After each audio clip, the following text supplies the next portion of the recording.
హల్లెలూయా హల్లెలూయా హల్లెలూయా ఆత్మావి వందనాలు కూర్చున్నాక 3 రోజుల దాకా జవాబు రాలే బాగా చేసిన నీ బాధ ఏంది డోరే ఏం జవాబు ఇస్తారు దేవా ఇది అని బాగా చేసిన చేస్తే చూపించిండు చిన్నప్పటి చేసినవి చూపించిండు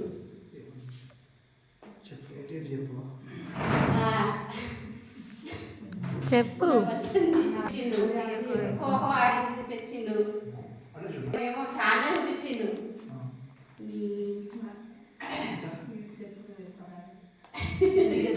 బాగా చెప్తా అంటే నేను ఉన్నా అని చేతిలో చేసి ధైర్యంగా ఉన్నా అని అన్నాడు నిన్న మొన్న చేయలే దాక్ష పళ్ళు పెట్టిండు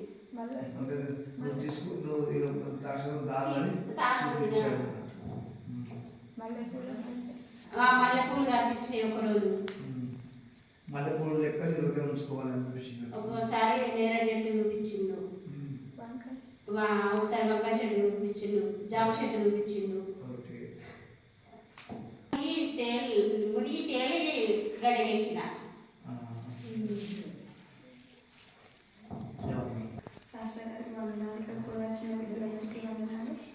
నేను 21 తారీఖు రక్షణ కూర్చున్నాను అలా కూర్చున్న 12 గంటలకు బాబాయ్ కూర్చోటేయు ఫస్ట్ ప్రార్థన మోకరించగానే కొద్దిసేపు ఒక పావుగంట తర్వాత పంపు తెల్ల నీళ్ళు ఇంత దొడ్డు వస్తుంది తర్వాత టమాటాలు కట్ చేసిన నేను చిన్నగా ఉన్నప్పుడు మా అమ్మ ఇంటి కాడ 10 సంవత్సరాలు ఏమున్నా వాళ్ళ ఇంటి ముందు నిల్చొని నేను నోముదాన్ని కట్టుకున్నా అది నాకు తెలియదు గుర్తులేదు దేవుడు గుర్తు చేసిండు మళ్ళీ 3 గంటలకి నానబెట్టిన బియ్యం కనబడ్డది మండుతున్న పొయ్యి కనబడ్డది నాకు రక్షణ కూర్చుండే కదా నాకు నాన్నవాళ్ళ లెక్క చూపించమన్నప్పుడు మా రాజన్న అక్కని సాంబక్కని చూపెట్టిండు నైట్ ఇక నా తప్పులన్నీ ఇంకా ఉంటే చూపించి ప్రభు నా తెలుగుని నొచ్చుకునే అని అడిగినప్పుడు మా షాగోళ్ళ ఒక ఆమె వేసి అభియానం చేసుకున్నది అప్పుడు అన్నమంతా రాజవల్ల తిన్నది 3 కవలలు యవనస్తులు ఒకరి తర్వాత ఒకరు సగం నేను వచ్చి ఎవరినో బాగా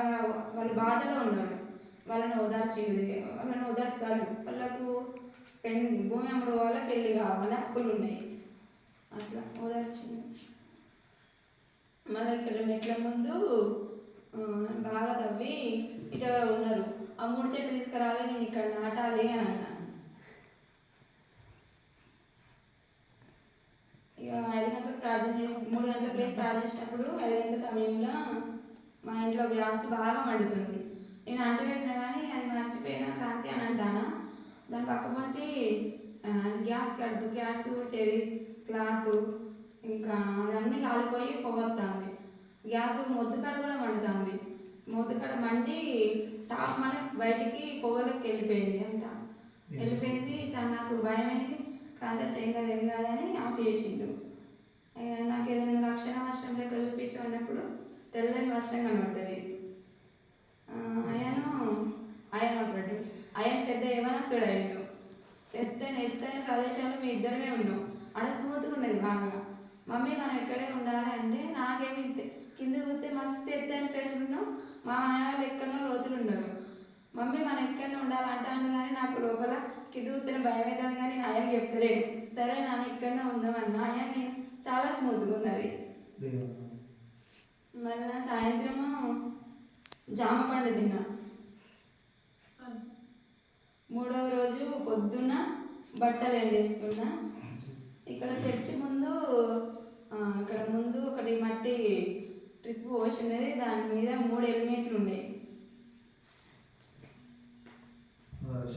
ఒక దేవుడు లెక్క వేసాడు నాకు అయితే నాకు అసలు లెక్కలు చాలా వీక్ అనమాట లెక్క వేసిండు నాకేమో లెక్క రాలేదు లెక్క రాక ఆలోచించి ఇక అత్తగా వదిలిపెట్టి లెక్క గురించి ఆలోచించక బయట విషయాలు ఆలోచించినప్పుడు దేవుడు ఆ బయట విషయాలు మళ్ళీ ఆలోచిస్తానమా అని తగ్గడానికి వచ్చిండు అత్తే కోపంగా వచ్చిండు వచ్చి రూమ్లో పోయి డోర్ వేసుకున్నాడు డోర్ వేసుకుంటే డాడీ డాడా అని నేను అంటాను దేవుడు అని తెలియదు నాకు అప్పటిదాకా డాడీ డాడా అని నేను అన్న వెంటనే తలుపులు తోపుకొని పోయినా వెంబడే ఆయన డోర్ వేసుకున్నాడు కదా నేను నేను పెట్టుకొని పోయి డాడీ డాడీ అంటే నువ్వు ఎందుకు ఇట్లా చేసినావు అని ఇట్లా కట్టెలు పెద్ద కట్టెలు ఉంటుంది దాని వెంట ఇక్కడ ఒత్తిన్నాను ఆ నొప్పి తెల్ల దర్శనం అయిపోయిన తర్వాత కూడా ఇక్కడ నొప్పి ఉంది నాకు ఇట్లా గట్టిగా ఒత్తితే నువ్వు అక్కడ తీస్తే నేను చనిపోతావు కదా నువ్వు ఎందుకు ఇట్లా అని ఏడ్చిన నేను అంటే ఏడవడం అప్పుడు బాధపడ్డా భయపడ్డా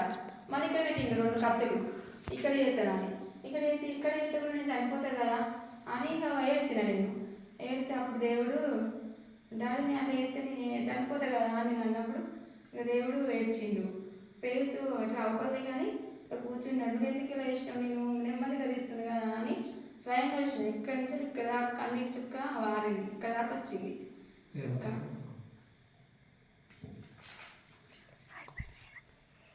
ఉంటే క్షమించి దేవుడా అని ప్రార్థన చేసుకున్నప్పుడు నేను స్కూల్లో ఉన్నప్పుడు ఇస్తాను తిని ఇటువకి వెళ్ళి ఇక లక్కీ రెడ్డి ఎవరో వాళ్ళ ఇంటి సైడ్ వేసిన అది కొట్టుకుపోయింది వాళ్ళ ఇంటికి పోయింది అది మమత అక్కడి నుంచి వెళ్ళి ఆ గోడ నుంచి అది వేస్తాను వచ్చిండు స్కూల్లో ఉన్నవాళ్ళు తెలియదు కదా చిన్నపిల్లలు సార్ రాగానే గురు బ్రహ్మ అని వాడిస్తాడు కదా అది ఆడితే నేను మంచిగా వాడినా అది తప్పని ఒప్పుకున్నా జిలేబీ అంటే నాకు చాలా ఇష్టం జిలేబీ వచ్చిండు జిలేబీ చాలా ఇష్టం ఒకసారి చిన్నగా ఉన్నప్పుడు మా మమ్మీ దేవుని అడిగి కడిగి తీసుకుపోయింది నాకు జ్వరం వస్తే అది పెట్టి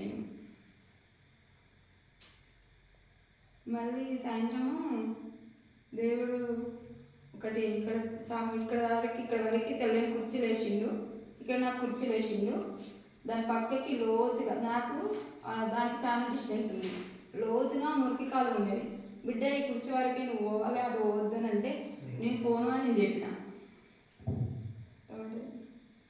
చిన్నదిను క్రాంతిది నాది ఫొటోస్ ఫ్రేమ్ తీసుకొని ఊరికే 2-3 రోజులు నైట్ పనుకుంటాడు చూసి నిరాశ చూసి పడుకున్నా ఆ చూపెట్టి మళ్ళీ పొద్దున్నే ఇక్కడ పొయ్యి బాగా మండుతాను బాగా మండబెట్టినా దాని కింద బాగా మండుతుంది పైన చాయ్ చేసినా బాగా పొంగుతుంది చాయ్ బాగా మసుకుతాను రానక్కనేమో బియ్యం నానబెట్టి గిన్నెలో వండడానికి సిద్ధంగా ఉన్నది అది మళ్ళీ ఆ రోజే ఆకుపచ్చని బస్సు సిద్ధం చేసింది దేవుడు ఆకుపచ్చని బస్సు సిద్ధం చేసి ఇగో ఇందులో మీరు అడిగినంత అన్నం ఇందులో భోజనం నేను పెట్టాను ఇక చూడండి అని అంటే నేను పెట్టారా అన్నందుకే ఏమనిపించిందేమో దేవుడికి ఇక చూడు ఇదేమో బస్సు వెయిట్ అని లెక్కలేసి ఇదేమో మీరు అడిగినంత అన్నం భోజనం పెట్టిన చూసిల్లా లెక్క కుదిరిందా అని లెక్కలేసి పెట్టిండు చూడండి ఎంత మంచి మాటలు చెప్తారు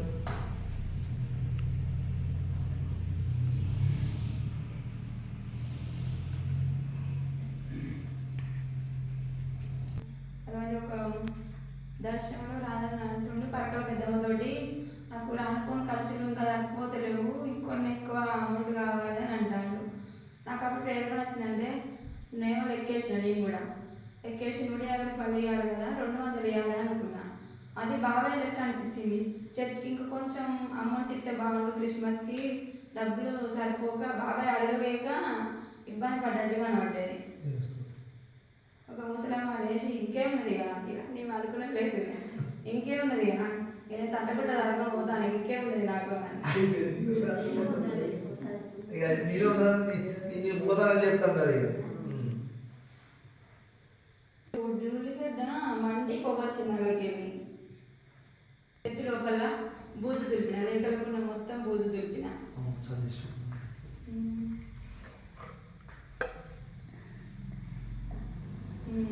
మొన్న ఆయన బాగా ఇస్తే ఆ రోజు ఎక్కువ భయం అయింది మంచిగా ప్రార్థన చేసుకుంటా అనుకున్నా వదనకు కొన్ని చెప్పిన నాయ కనబడ్డాయి నిజమైన అన్నీ చెప్పి ఆటోమేటిక్గా దేవుని ఆత్మ ఆపుతంటే చిటికేసి మరీ చిటికేసి నేను దేవుని అప్పుడు అక్షరం నమ్మిన నేను అని అన్నీ చెప్పిన వెంటనే ఇంటికి కాన్సెప్ట్ ఫోన్ వచ్చింది ఆయన నడుస్తున్నా అని తీసుకొచ్చి సరే ఆయన పడుకున్న తర్వాత ఇక నైట్ మంగళవారం ఇంట్లో ఉన్నాం కదా మేము అప్పుడు శోధన అంతా కనబడ్డది మంగళవారు దుర్గమ్మలు మైసమ్మలు అవన్నీ అవ్వడ్డాయి మళ్ళీ నాకు ఇక వాళ్ళ ఇంటి ముందు వచ్చి కూర్చున్నా గేట్ ముందు నది మొక్కల ఇంట్లో గేట్కు అది తురుకోలేదు వాళ్ళ కిటికీకి ఇట్లాంటి డిజైన్లు ఉంటాయి. నా దర్శనాలు ఉన్నాయి. ఆడేంది ఇట్లా ఉన్నాయి అని చూసారు కదా, కొండ శిలువ లెక్క కాదు ఫస్ట్ ఆగారు. కొండ శిలువ లెక్క ఉన్నది ఏంటి అనుకున్నా. మళ్ళా పాము పడగిప్పిన పాము లెక్క అన్నది. ఈ పాము లెక్క అనడానికి నేను చూసే వరకు దాని పడిగనే నాకన్నా పెద్దగా ఉన్నది. వాళ్ళకి కిటికీ నుంచి మెల్లగా లేస్తారు. అది ఇప్పటి పాము కాదు, అది పురాతనమైన పాము. అంత పెద్ద పాము అసలు మనం ఎక్కడ చూడలేదు, ఫోటో కూడా చూడలేదు. అంత పెద్ద పాము చూసేది. అది లేవడమే చాలా మెల్లగా లేస్తాను. అంత పవర్ఫుల్ ఉంది. మళ్ళీ ఎంతమంది కదా అంత పవర్ఫుల్. అది లేచి కిటికీని ఇట్లా 2 times కొట్టగానే కిటికీ ఓపెన్ అయింది. కిటికీ ఓపెన్ అయ్యి నాకు భయం వేసింది. క్రాంతి పాము వస్తుంది. నాతో 2 పిల్లలు కూడా ఉన్నారు. క్రాంతి పాము వస్తుంది ఊరుకాను కానీ మేము పరిగెత్తుకుంటూ పోయిన తర్వాత నాకు రోడ్డు దొరికింది. అక్కడ కట్ అయింది. అత్తమ్మ నన్ను ఇంటికి తీసుకొచ్చాము. అన్ని కొంచెం చుట్టాలు ఇట్లా వచ్చారు కదా, వాళ్ళ మధ్యలో నన్ను ఉంచిన కదా, ఇట్లా సాధారణ కాళ్ళు వచ్చినాయని చాలా భయపడ్డాక ఇక నాకు ఇంట్లో ఉండకపోతే టక్కడక్క డ్రెస్ అప్ అయ్యి ఇంటికి వచ్చిన 9:30 వరకు వచ్చిన కడుమల్లో ఎందుకు వేసి రాస్తాం అనుకుంటే వచ్చిన మోకరించగానే కొంచెం 2 minutes ఏమైంది. అక్క వచ్చి మమతా అనిపించింది. ఏంటంటే మమతా అనిపిస్తానేది అక్క అనుకున్నా. అక్క నోరు నా లెక్కనే అయింది. గొంతు పోయింది. అంత స్పష్టంగా విలువలేదు నన్ను. అక్కే పిలిస్తే ఇంకోసారి తిరుగుద్దానికి అని నేను అన్నా. అనుకునేసరికి ఇంకో 2 సార్లు పిలిచింది. అయినా నేను ఎందుకో నాకు లేవాలనిపిస్తే లేవలేదు. అట్నే ప్రార్థన చేసుకున్నా. ఏది మంగళూరు ఇంట్లో నాకు కనబడ్డ ఫస్ట్ స్టార్ట్ చేసి ఎట్లా కనబడ్డా అట్లా స్టార్ట్ చేసి ఈ మంగళూరు ఇంట్లో దుర్గమ్మలు ఏ శోధన నాకు ఉండదు అన్నప్పుడు అక్కడ గంగ కాడ కడుక్కున్న నీళ్ళు, గడమ అవతల కడుక్కున్న మిగతాలు కడుక్కున్న నీళ్ళు ఉన్నాయి అక్కడ. ఆ వాటర్లో కడుక్కొని నా అడుగులు వేసుకుంటూ వచ్చిన అవి కనబడ్డాయి. మళ్ళీ రాజమక్కల ఇంట్లో ఆ పాము కూడా పెద్ద పాముకు నేను భయపడద్దు కదా. ఇంకా పాముకు నేను ఎందుకు భయపడాలి? నేను దేవుని బిడ్డను.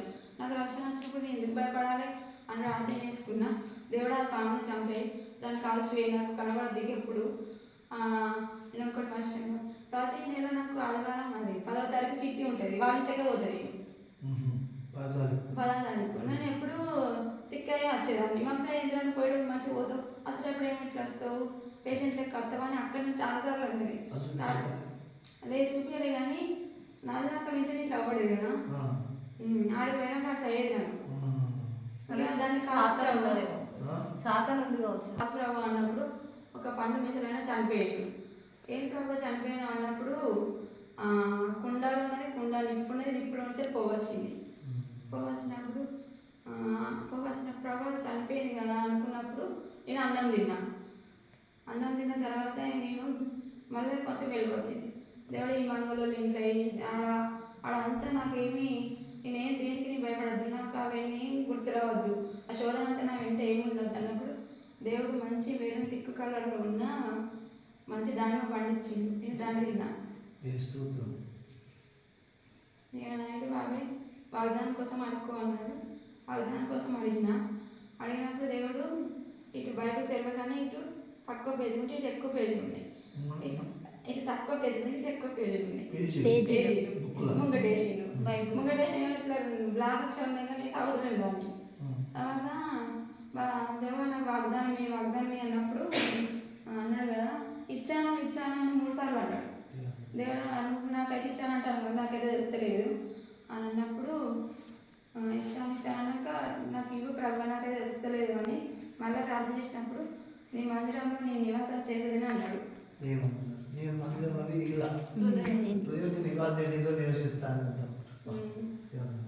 ఇక అదంటే నిన్ననే నేను కూర్చున్న నిన్నటికి ఏడియాకి వెళ్ళింది. ఇంకా నేను ఆయన కోసం ప్రార్థన చేసిన బాగా. నేను బాగా జ్వరంతో వచ్చిండు. ఇక రావన్న చనిపోయింది కదా, అక్కడికి పాలలో అనిపోయాను కదా, ఆ ప్లేస్ నుంచి నాకు సేవలు తీసుకుపోయాను కదా, అది కాల్చి ప్రభా అని అన్నప్పుడు కోసేపు అయినాక నీ కేక్ తిన్నాది. మళ్ళీ కాల్చాక అది పోలేదు నాకు అక్కడికి కేక్ తిన్నా. ఇవాళ ఆయన కోసం చేసిన, చాలా క్రాంతి కోసం చేసిన. నైట్ ఆయన బాగా జ్వరం వచ్చింది. అసలు నాకేం అర్థమైతే బాగా ఏడుపు వచ్చింది. క్రాంతి బండేమో నాకు సతాయిస్తుంది, నాకు ఇబ్బంది అంత చెట్టుని పంపు కొట్టుకుంటూ వస్తాను, నాకు భయం అవుతుంది అని అన్నాడు. చిన్నగా బాగా జన్మచ్చి కాలిపోతాడు. బాగా అసలు రక్షణ పొందినప్పుడు ఏడు రాలేదు. ఈ 2 వచ్చినప్పుడు బాగా ఏపచ్చింది. అసలు ఆగలేదు. ఇంట్లో ఇట్లా అన్నా మళ్ళీ దేవుడు నా పొద్దున్న బాబాయ్ సౌలు కూడా చెప్పిండు. సౌలు పౌలుగా ఏ విధంగా మారిందని ఆ విషయం మళ్ళీ గుర్తు చేసుకొని పౌలుగా మార్చినాక కానీ నీకు కష్టాలు వచ్చినాయి కదా, నేను ఎంత అనుకుని బాగా ఏడ్చి పడుకున్నా. ఇక క్రాంతి బండి కూడా మంచిగా వస్తానని చెప్పిండు. ఆయన కూడా మందులు వస్తున్నాం. పొద్దున 3 గంటలకు క్రాంతి కోసం కూడా ప్రార్థన చేసిన. క్రాంతి కూడా మారాలి అన్నప్పుడు పత్తి తోట ఎక్కువ ఉంది. ఎంత ఉంది, చాలా ఉన్నది. 2-3 ఎకరాలు ఎదిగవచ్చు. అందులో గడ్డంతా వీకేసి ఇట్లా నీళ్ళు పెడుతున్నాం. నీళ్ళు పెట్టినట్టు కనబడ్డది. అది క్రాంతి కడిగేసి దేవుడు మోకరించాలని తల్లి ప్రార్థించినప్పుడు